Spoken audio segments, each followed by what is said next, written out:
Hello and namaste. Today we're making the heart of every Momo plate. Our spicy, tangy, and full of flavor Nepali-style Momo Jhol Achar. This is the magic sauce that takes soft, juicy momos to the next level. So, let's get started and make this Momo experience truly unforgettable. We'll begin by dry roasting soybeans, white sesame seeds, and peanuts. And remember, if you don't have all three, just use any two.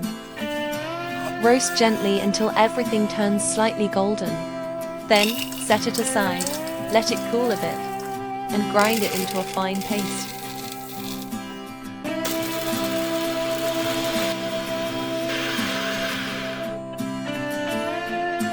Next, heat some vegetable oil in a pan. Once hot, add garlic and salt until it smells fragrant. Then, add chopped chilies. I've used a mix of fresh red, green, and also some dried red chilies for extra flavor. Give them a quick toss before adding the chopped tomatoes.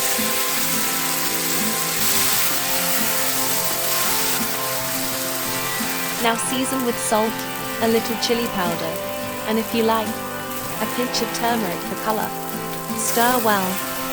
Cover the pan and let the tomatoes cook until they're nice and soft. Collect the mixture. Allow this mixture to cool slightly, then grind it together with Sichuan pepper and fresh coriander leaves until smooth. At this stage, if you'd like to enjoy a lighter side achar, take a little out and add lemon juice. That makes a fresh and tangy quick version.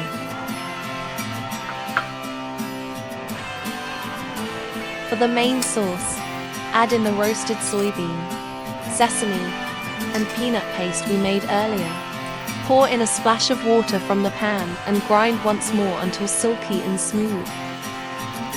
Add some water in grinder and shake well, and add to the paste until your desired consistency, and mix it well so there are no lumps. To get your desired consistency and taste, adjust the mix with extra salt and lemon juice. Mix them well. And there you have it, Nepali-style Momo Jhol Achar. You can serve it cold from the fridge or just as it is, but always with steaming hot Momo. The combination is absolutely perfect. If you enjoyed this recipe, don't forget to like, share, and subscribe to my channel. Drop your thoughts in the comments. I'd love to hear how your achar turned out. Thank you so much for watching my video. I'll see you in the next one.